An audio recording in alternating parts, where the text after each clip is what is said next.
Greetings everyone, it's your boy, the Ant-Man here. As most of you may know, I'm a big fan of Sonic the Hedgehog. I've played the classic Genesis games, and I played a good handful of the 3D ones. But now in the year of 2022, we have been blessed with great footage of the next installment of the series, Sonic Frontiers. To start off, I just want to get this off my chest right now. I know a lot of fans are cautiously excited about this game, and they're doing their best to stay optimistic and hopeful. But without sounding like I'm getting a little ahead of myself, I do love what they have shown off thus far. I'm as serious as I can be. I believe I should start off by talking about the more artistic route SEGA has taken with the level design. In the trailer from the Nintendo Direct days ago, we see Sonic running through realistic, natural-looking environments, exploring great stone artifacts that dotted the landscape. Not only that, but it seems to be an open world kind of deal this time around. Actually no, let me rephrase. It looks like an open world game, but it's confirmed not to be such. A lot of people noted how similar this looks to Zelda Breath of the Wild, and while I agree with that observation, it does seem like it has a lot of originality going for it in terms of what Sonic will do, and especially the special stages they'll be having. We'll get back to that in a little bit. For Sonic himself, the way he handles seems to be like he always does, although he's not as fast as we think he should be, at least for the time being. But one thing that saves this from being a red flag to me is that Sonic is able to level up his speed from the collectibles he gets along the way as you progress through the game. The combat is the one part of the gameplay that I am most looking forward to, since we'll be able to do spin cycles and other such attacks to have a bigger impact to take down the enemies. This is a very ambitious and precise, yet very interesting way to expand on Sonic's gameplay style. Not that I don't like the boost mechanics and the regular homing attacks for the enemies, but I feel this is a good way to take the series in a step forward from what we've been given these past 10 years. It puts a fresh face on Sonic's style of activities, adventure, and of course speed. This will also have a bit of a RPG vibe to it, since we gain XP from the amount of enemies we must defeat. Developers have stated that this game will have a nice feeling of power progression, even if you don't play the game for that long. Imagine if you play for, say, 2 or 3 hours, you could have hella XP by that point. Not to mention that you can also gain more and more skills as you go along. So just imagine how badass Sonic will be once you do all of that. Speaking of which, I should get down to business and talk about the special stages, aka the cyberspace levels. How you get to these is that you must track down and defeat these massive bosses first.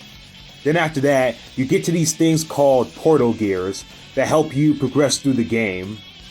Inside these levels are these short but sweet linear stages done in the style of Sonic levels we have seen before, though they have their own set of stuff to do too. They have these optional goals that you can do, like beating a level under a time limit, collecting red rings, and so on and so forth. You are then given a vault key after completing a level, and that allows you to get a Chaos Emerald. This makes cyberspace a little more interesting, since you have a lot of replay value going on here with what they have added. You could do this for quite a while, and I'll be doing my best to complete what I want to complete, once this game is released, that is. It may sound like a little too much for some, in that it sounds like it's throwing so much at us, which might throw us off from the fun we're supposed to have. I'll go on record and say, this sounds like the right amount of balance to me, since both the main open world and cyberspace have their own set of stuff to do. They don't collide together like one giant mess. They collide in a way that may keep gamers like myself interested and press forward more with what awaits us and what happens next. Which brings me to the last part, the story of the game. You may recall that I've mentioned these things called portal gears, which are probably a staple on what we have been told so far about said story. So far we know that Sonic, Tails, and Amy fly into a wormhole that brings them to a deserted island. They try to figure out what to do, but Sonic has an AI voice in his head telling him where to start and where the emeralds are, which kicks off the game. This does sound like an epic piece of storytelling already, even if it doesn't sound like one all that much at the moment. The big mech we've seen in the trailers has one hell of a design, which has me interested already about our supposed main threat.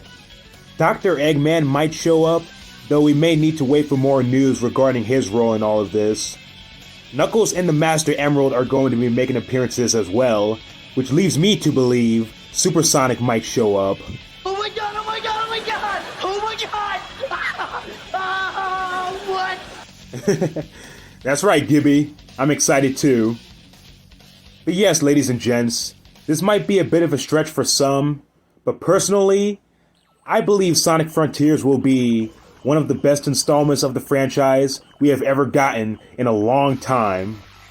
The fresh ideas it has, with the portal gears and the concept of cyberspace, having elements of the Sonic we know, are all of the more reasons why I feel I, and even you at home, should be excited about this game. Whether you're a Sonic fan or not, I believe it's worth watching the trailers a couple of times before bashing it. Half of those who do are just fanboys trying to find something negative. Like those who are like, oh my god, Sonic isn't running as fast. Why do we need to build up speed? Why can't we just go back to the regular boost mechanics and make that the whole game? Ugh. Guys, sometimes things have to change. You may not like it, and you know, that's okay. But that doesn't mean that you shouldn't give whatever it is a chance. In this case, the whatever is Sonic Frontiers.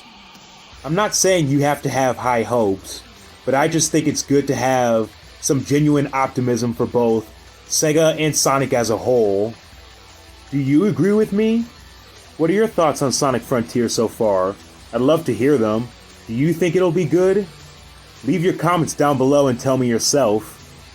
On that note, here's your boy the Ant-Man signing off. Deuces, y'all.